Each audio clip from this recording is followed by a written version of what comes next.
from Sirte that life is reassuringly normal.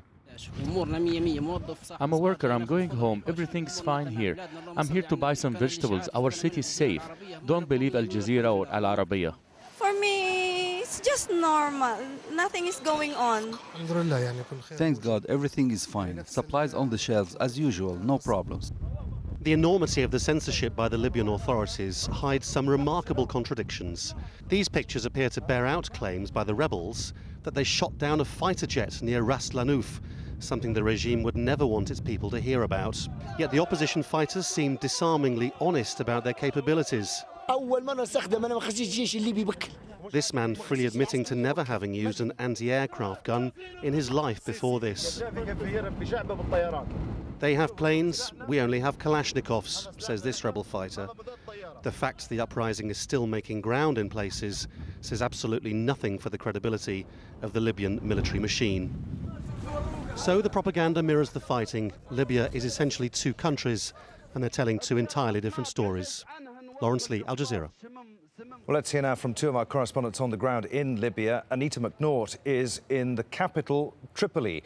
Anita, throughout the day today, Libyan state television has been showing pictures of what appear to be celebrations on the streets of Tripoli. What's going on? Well, it has a slightly surreal quality, I have to say, Adrian. We are now into late afternoon here in Tripoli, and locals are still out on the streets celebrating a military victory that hasn't happened and the end of a war that hasn't finished yet, and the arrival and control of government troops over areas where, as far as we understand from Al Jazeera, they haven't even reached yet. So a very sincere demonstration, a very sincere show of affection for the leader, but you have to wonder exactly what these people have been told and exactly what they understand about what's going on in the country. What they do believe, though, and I think it's crucial to understand this, is that Libya is a country that could very easily be shattered into 1,000 pieces. They're worried about this country turning into another Iraq. They're really concerned about future stability, and they believe that Muammar Gaddafi is the only person holding it all together. Any idea who those people were, how representative they were of Libyan society? Well, what I can say is that the crowd filling the square wasn't filling the square. It was filling about 1/5 of the square. The shots on Libyan state TV were shot quite close. You may have seen some wider ones from us. We're not seeing anywhere in Tripoli, from either the government side or the opposition protesters' side, anything like the sorts of crowds on the street that we saw, for example, in Egypt. But just coincidentally, I started talking to people in the crowd. They were very friendly and warm. Of the 4 people we recorded, one was Algerian, one was Palestinian, and 2 others were Libyans. But colleagues of mine, fellow journalists who I've talked to today, say that as they moved among the crowd and actually asked some of the people who they worked for, the slightly shy answer came back, well, I'm police and I work for the army. So it's really very hard to ascertain exactly how representative this crowd is, but they're always there.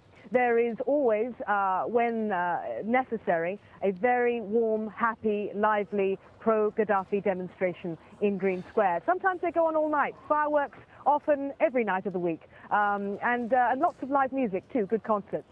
On that note, early on Sunday morning, we got reports of gunfire coming from central Tripoli. Heavy machine gun fire, it was described as. What was all that about? Well, it's all very confusing, and I can't say to you, Adrian, we've got to the bottom of it yet, because as I stood outside the hotel in the pre-dawn darkness, there was some extremely heavy gunfire going on right across the city. Pistols, machine guns, you name it, really. But I could also see some of those fireworks going off on Green Square. So what we're told is that it was celebrations for this great military victory that Colonel Gaddafi hasn't actually quite pulled off yet. When dawn broke, we saw more cars hit the street, more vans, honking, sound of cheering, music, and it definitely acquired a celebratory feel. Definitely at that point, people were the celebratory crowds that we were told later on they definitely were. But what was going on in the pre-dawn darkness, we're really not sure yet.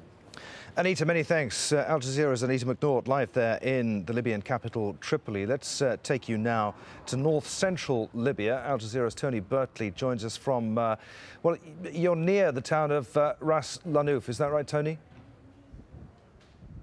Yes, on the way to Bin Yawad, which is the scene of the latest fighting. Now the opposition forces took this 12 hours ago. They've moved on now. We're told there's heavy fighting going on, but it's a very fluid situation, very uncertain about what's happening. That's why we decided to stay here. And also there have been 4 air attacks, according to locals, one witnessed by one of our teams, my colleague Jackie Rowland.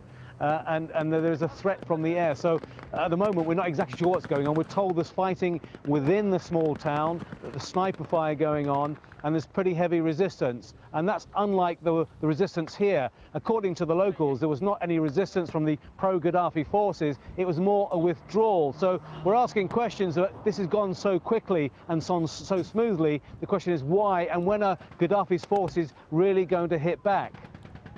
Talking to Jackie, you mentioned Jackie Rowland earlier. She painted a wonderful picture of a rather ragtag, enthusiastic bunch of fighters with very little military experience, rather like a swarm of bees. Is that a sense that you get from the people that are around you there, that they're enthusiastic but not very organised?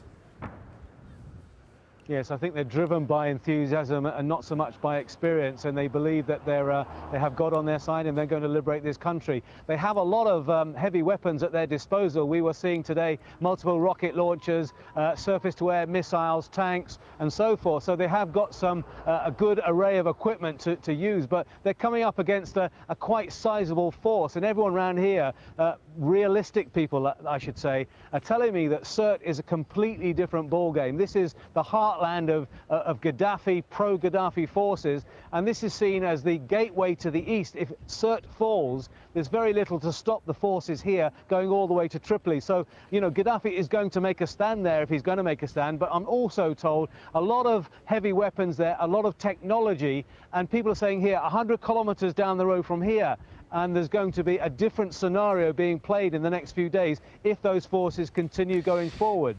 The opposition has scored some notable successes in the fights that they've taken on, or, depending on how you look at it, the government might have played it tactically.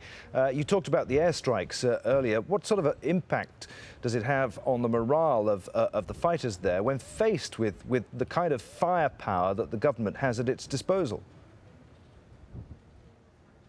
Well, they are concerned. There's no doubt about it, because we haven't seen the full extent of Gaddafi's air power unleashed, and we haven't seen the helicopter gunships that he has still under his at his disposal. So that is yet to be seen. So they are very concerned, but that's not stopping them. I mean, although when there's I have to say, when there's a bombing raid, you know, you see them going in one direction and suddenly they'll all come back in the next direction, and then they'll all go back shouting and shooting their guns. And there is a tremendous sense of that right is on their side, that justice is on their side, and they will succeed no matter what. But this is building up now not to you know, it's not a civil uprising anymore. It's more of a, you know, civil war. There's aspects to this, and people are having concerns about the West-East divide, and people from the East are being labelled as opposition. People from the West are largely being seen as pro-Gaddafi. So, you know, you've got that those beginnings, and where it goes from here, I don't know. No one has the answer at the moment.